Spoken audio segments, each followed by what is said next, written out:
Hey, this is Josh Mills. We're... Now I forgot it. You nailed it. Hi, I'm Josh Mills. These are frequently asked questions about our New Zealand program.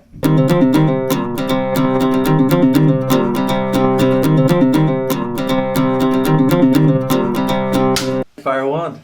Yeah, so New Zealand, do the guides prefer long leaders or over normal 9-foot leaders? The guides do prefer longer leaders. It's the water is very clear in New Zealand, and it's all about presentation. And with presentation, you need that. You can't put fly line over fish. So you typically fish somewhere between like a 14 to 18 foot leader at any given time. So it's a longer leader, and I would suggest if you're not comfortable fishing longer leaders, it'd be a really good idea for you to practice beforehand and make sure that you're out there getting comfortable fishing, longer leaders and casting and turning that over. Do I need to bring my own gear? Great question. Bringing gear to New Zealand is always sometimes problematic for people. They're traveling elsewhere outside of their fishing experience for multiple days or sometimes even weeks. So the lodges actually, most of them do provide gear within the package itself for the week. So top of the line waders, reels, all rods, both 5 and 6-way rods. So you're covered there, but you're welcome to bring your own gear if you wanted to, for sure. Nice. And then if I did bring my own gear, are there restrictions or regulations, or do they need to be cleaned or disinfected ahead of time, or what's the deal with that? Yeah, great question. So when you exit the plane and you're going through customs and immigration, you're going to be essentially asked, has your gear been cleaned? And most of the time it doesn't really apply to your rod and reel, but sometimes they will want to check it to make sure it's clean, and they'll just go through it. But yeah, really good point to make sure all your fishing gear is clean when you before taking off to New Zealand. So for novice anglers, less experienced anglers, folks who can't cast very far, is that a problem, or how should we think of that? Length distance casting in New Zealand, it's not necessarily a problem.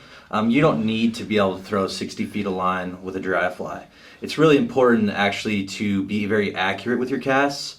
Being able to get comfortable with line management, it's not a deal breaker if you're not casting at 40 feet consistently and perfectly, but just having a good cast with a good presentation. And usually, in New Zealand, they say your first cast is usually your best cast.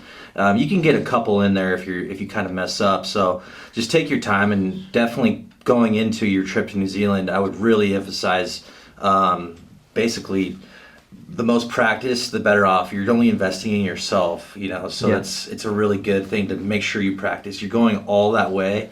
It's at least a 13-hour flight, so why would you not practice? Yeah. So on the water for the fishing day, what should I expect to wear, or what should I be prepared with for New Zealand fishing day? Yeah, no, that's great because it's all different, typically what you wear in New Zealand is, waders, right? We all have think waders, but it's kind of summertime there, and it's pretty pleasant overall. Depending on the time of year, early season, those November, December months, maybe being waders, you're going to take it day by day. A lot of the guides do not wear waders. They wear what it is a pair of compression pants or yoga pants, and then they wear a pair of shorts and a rain jacket, all those types of things. And then of course the waders are available, so if it is rainy or you get chilled easily, the lodges have waders for you to wear. And then again, middle of summer, more wet wading in that kind of yoga pants attire, and then back into the season it's going to be maybe waders again as it's cooling down. It's all dependent on the weather. Nice. And you want to have layers, I assume, each day. And is there a real chance of rain every day, or always rain jacket? Yeah, good question. There's always the chance of rain coming in, and when you're fishing any given day in New Zealand, it's a very rainy place. It's surrounded by water, so having layers and rain jackets, really good idea. Nice. Every single day. Yep. Yeah. So flies, an important part of any trip. 1, are they included generally with the packages? And then 2, what kind of patterns are you usually fishing in a normal day? Right, great question. The fly selection is included. Most guides have the flies and the flies that are working for that time frame.